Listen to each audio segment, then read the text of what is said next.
Hello, students. Welcome back to our channel Excellence Beyond Books, the place where you gain knowledge beyond books.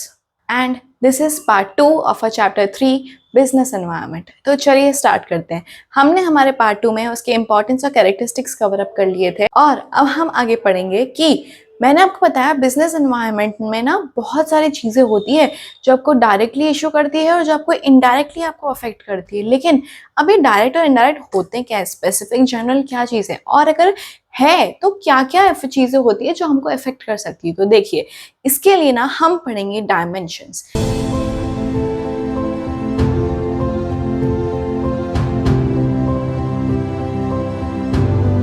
Dimensions of business environment मतलब business environment में ना mainly 5 categories होती है जिसके अंदर हमारे जितने भी चेंजेस होते हैं ना वो आते हैं। अब देखो, चेंजेस किस अकॉर्डिंग आ सकते हैं? गवर्नमेंट ने चेंज किया उस अकॉर्डिंग आ सकते हैं, बिल्कुल आ सकते हैं। तो देखिए, हम ना इसमें हमारे वो फैक्टर्स पढ़ने वाले हैं जो जनरल होते हैं। जनरल मतलब क्या कि जो हमको डायरेक्टली नहीं लेकिन जो हमको इनडायरेक्टली हमको किसी ना किसी तरीके से हमको अफेक्ट करते हैं। तो देखिए, सबसे पहला क्या हो गया आपका, that is economical change. Economical environment मतलब कि आपके देश की गवर्नमेंट में क्या चेंज आ रहा है।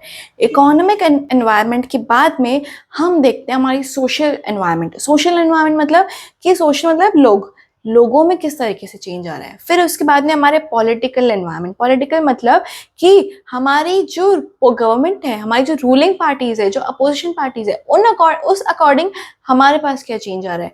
फिर उसके बाद में लीगल एनवायरनमेंट। लीगल एनवायरनमेंट मतलब कोर्ट के लॉज के ऑर्डर्स, जो भी हमारे पास रूल्स बने हुए हैं, जो भी हमारे सेक्शंस बने हुए हैं, हमारे कॉन्स्टिट्यूशन बना हुआ है, उसके अकॉर्डिंग हमारे पास चेंजेस कैसे आ सकते हैं। और lastly that is technological changes मतलब आजकल जो टेक्नोलॉजी जो बढ़ रही है, जो वो टेक्नोलॉजी की वजह से क्या क्या चेंजेस आ रहे हैं। तो चलिए स्टार्ट करते हैं इन डेप्थ नॉलेज। तो फर्स्ट मैंने आपको बोला इकोनॉमिकल नॉलेज। इकोनॉमिकल नॉलेज मतलब क्या कि इकोनॉमी सुनते हैं आपके दिमाग में क्या आता है? पैसा। पैसा मतलब मुझे क्या करना है, मुझे ना मेरे देश की इकोनॉमी देखनी है। इकोनॉमी मतलब क्या कि उसकी ना जीडीपी क्या है। जीडीपी आपने सुना होगा, that is gross domestic product. वैसे ही आपने एक और वर्ड सुना होगा, दैट इज नेशनल इनकम। फिर आपने और सुना होगा employment rate, then money policies, fiscal policies. फिर आपने सुना होगा interest rate, inflation rate, investment rate. तो ये सब ना हमारे इकोनॉमी के कुछ फैक्टर्स होते हैं और ये इकोनॉमी के फैक्टर्स हमारे बिजनेस ऑर्गेनाइजेशन को कैसे इफेक्ट कर सकती है। चलिए आगे बढ़ते हैं। तो इसके होते हैं ये एस्पेक्ट्स। क्या क्या एस्पेक्ट होते हैं कि मुझे बताइए, जीडीपी में अगर चेंज आ गया, मान लीजिए हमारी जीडीपी अगर कंपनी की अच्छी है, इंक्रीज हो रही है, तो जीडीपी अगर हमारी इंक्रीज हो रही है इसका मतलब लोगों के पास पैसा आ रहा है, मार्केट में पैसा आ रहा है। मार्केट में पैसा आएगा, मार्केट में पैसा आने के साथ साथ क्या होगा, जो लोग हैं वो लोग मार्केट से खरीदना करेंगे। खरीदेंगे तो हमारा जो ऑर्गेनाइजेशन है हमारे यहाँ से तो खरीदेंगे, जो प्रोड्यूसर्स होंगे उनके यहाँ से ही तो खरीदेंगे, तो प्रोड्यूसर्स का भला होगा, जो मैन्युफैक्चरर्स है उनका होगा, प्रोडक्शन अच्छी होगी, उनके पास पैसा आएगा। तो जीडीपी में इंक्रीज आने से हमारी जो बिजनेस ऑर्गेनाइजेशन है उसका भी इंक्रीज होगा। नेक्स्ट अगर मैं बोलूँ इंटरेस्ट रेट।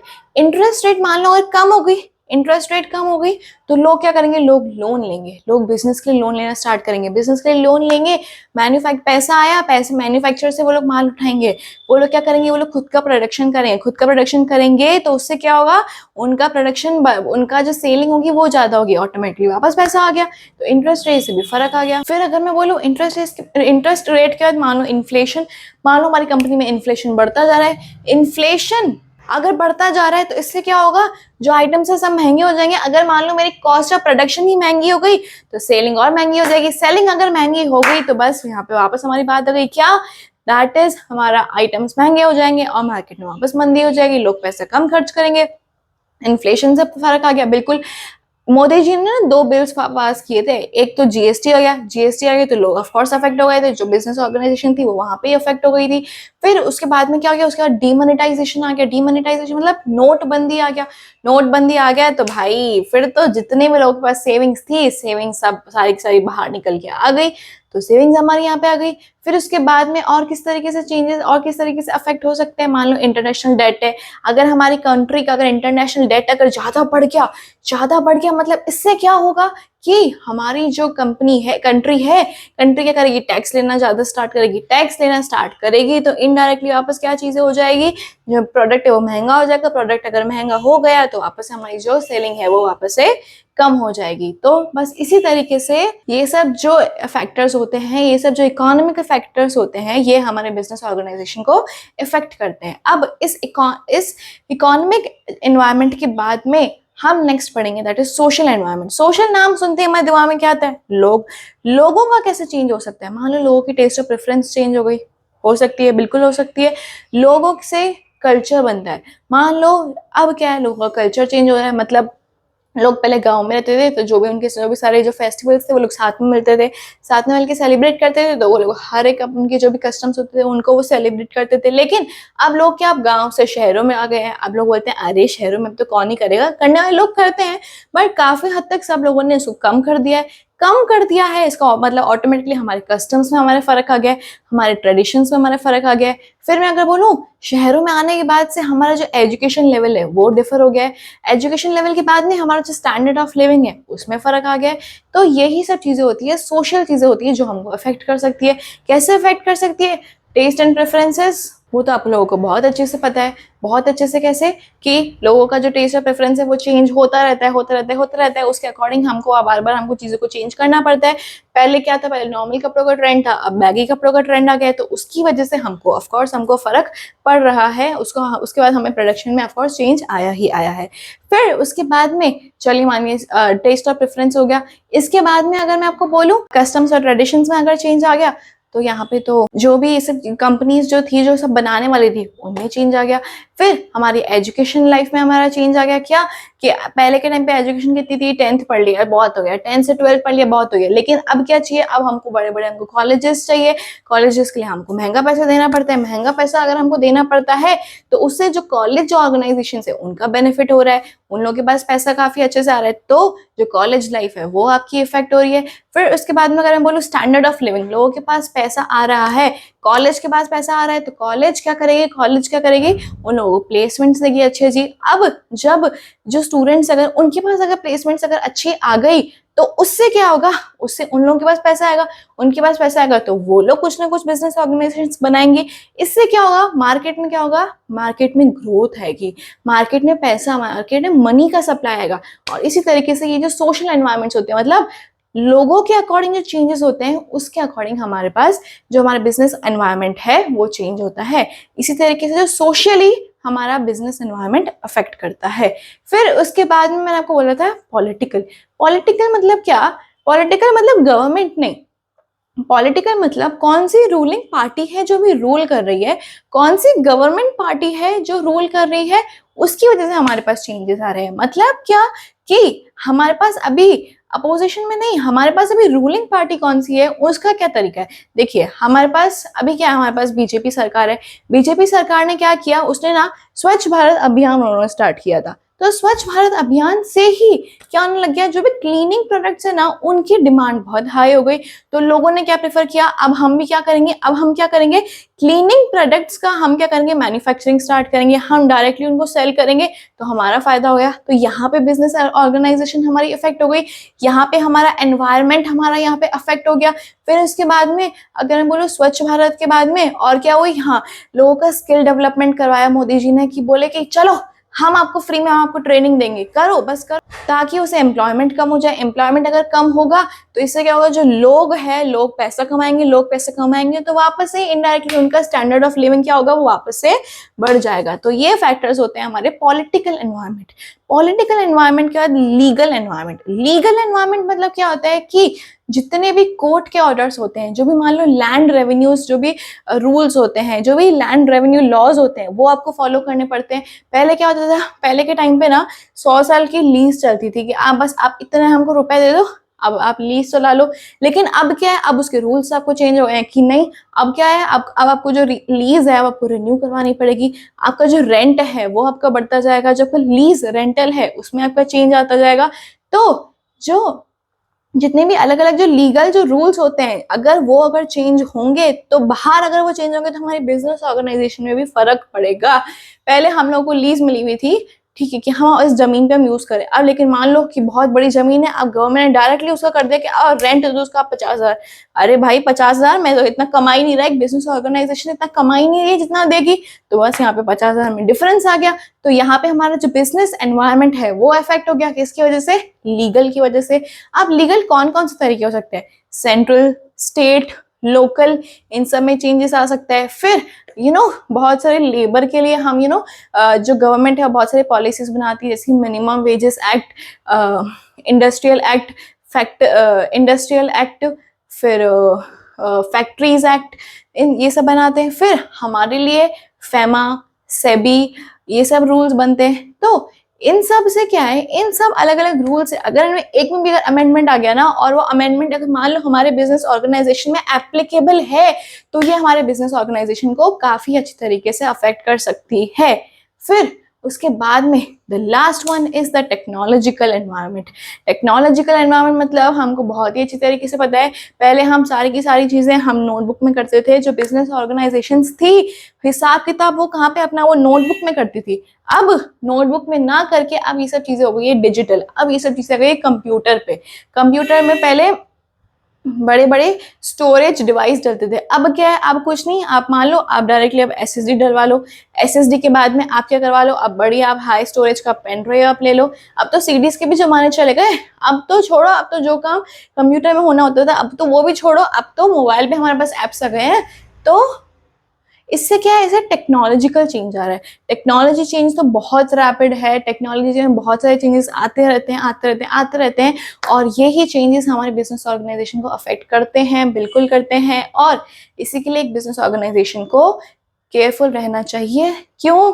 ताकि वो अपनी जो भी वो चैलेंजेस जो भी वो फेस करने वाली है उनको फेस कर पाए, ताकि जो बिजनेस ऑर्गेनाइजेशन है वो उन अपकमिंग रिस्क को वो अपनी एक अपॉर्चुनिटी बना सके। तो ये थे हमारे डायमेंशंस ऑफ बिजनेस एनवायरनमेंट। कौन कौन से थे, आइए रिपीट करते हैं। First economical, second social, third political, fourth legal, fifth technological. वापस रिपीट कीजिए, economical, social, political, legal and technological.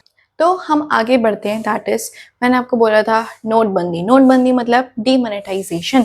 Demonetisation मतलब क्या हुआ था कि रिमेंबर नवंबर 8 2016 क्या, नवंबर 8 2016 क्या, नवंबर 8 2016 को मोदी जी ने बोला था कि अब जितने भी 500 हजार के नोट है, जितनी भी ग्रीन पत्ती 500 की और पिंक नोट 1000 की है, वो अब हम बंद कर देंगे। वो अगर आप कहीं पे अगर आप बेचेंगे भी सही तो उसकी वैल्यू एकदम जीरो हो जाएगी। वो आप उससे आप कुछ भी चीज आप नहीं खरीद सकते हो, उसकी कोई भी आपकी वैलिडेशन होगी ही नहीं। 500 और 1000 की नोटबंदी हो गई तो लोग क्या हो गए, लोग आ गए टेंशन में कि भाई इतना जो पैसा है वो कहाँ से आएगा।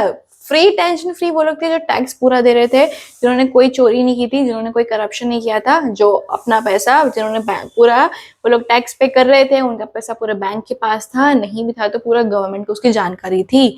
लेकिन वो लोग जो करप्शन करते थे, वो लोग जो जितना होता था 500 रुपए होते थे, तो वो लोग 500 रुपए गवर्नमेंट को ना देके वो लोग 400 रुपए अपनी पॉकेट में रख देते, मतलब करप्शन बढ़ा के।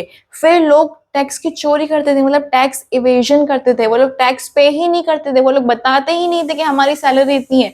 तो टेंशन ना उन लोगों को आई कि उनको जो करप्शन करते हैं, जो टैक्स इवेजन करते हैं। तो इसके लिए ही मोदी जी ने बोला था कि हमारे देश में ना बहुत सारा करप्शन बढ़ रहा है, लोगों के पास पैसा लोग छुपा छुपा के बैठे निकाल ही नहीं रहे। और हाउसवाइफ जो है वो लोग क्या कर रहे हैं, वो लोग सेविंग्स करे जा रहे हैं और वो लोग पैसा बाहर निकाल ही नहीं रहे। तो लोग मार्केट में पैसा होने के बाद भी मार्केट मनी का सप्लाई नहीं है।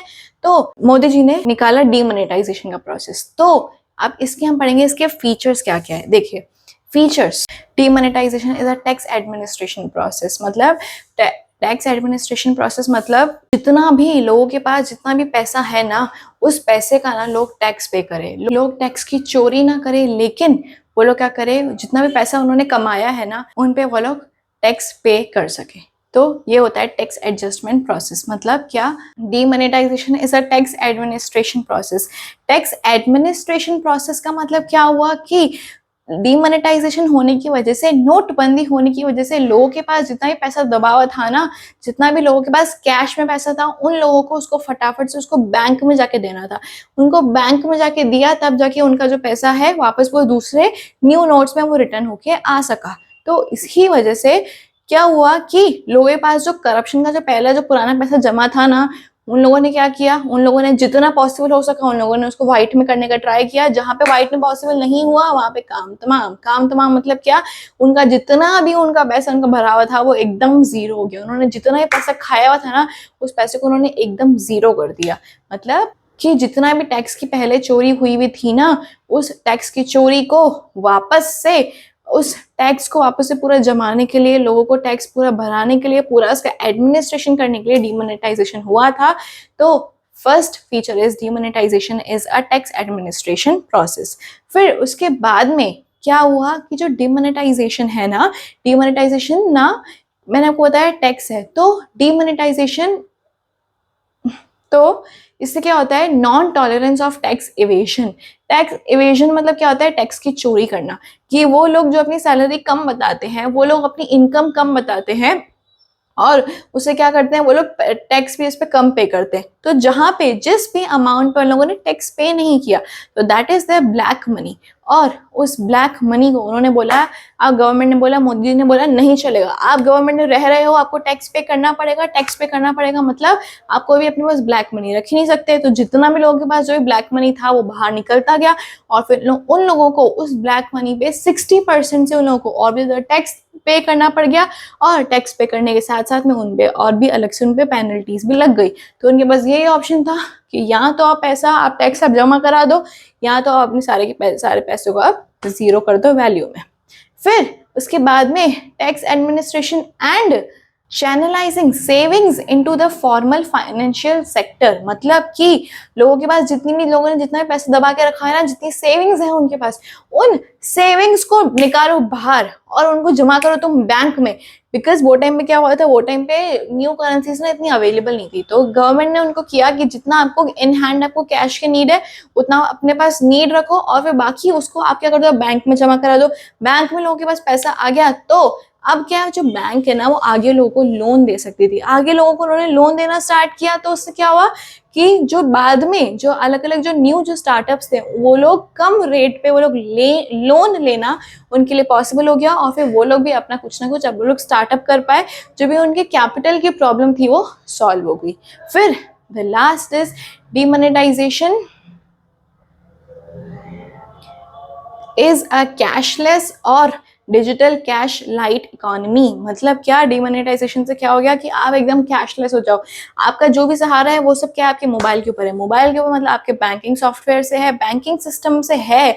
इसका मतलब पूरा का पूरा आपका जो पैसा है वापस है वो व्हाइट में हो गया। व्हाइट में हो गया मतलब ब्लैक मनी नहीं है। मतलब लोगों ने उसके ऊपर पूरा का पूरा उन्होंने टैक्स उन्होंने पे किया हुआ है। एंड जो कि गवर्नमेंट चाहती है, गवर्नमेंट ये नहीं चाहती है पैसा ना कमाओ, गवर्नमेंट चाहती है पैसा कमाओ, बहुत पैसा कमाओ, लेकिन गवर्नमेंट चाहती है कि उस कमाए हुए पैसे का आप कुछ ना कुछ पोर्शन ऑफ गवर्नमेंट को आप देते रहो ताकि आपका ही डेवलपमेंट हो सके।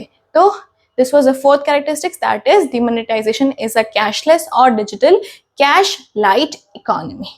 तो ये थे हमारे features of demonetization, that is, आइए रिवाइज करते हैं। The very first was demonetization is a tax administration process. Second, demonetization ensures non-tolerance of tax evasion.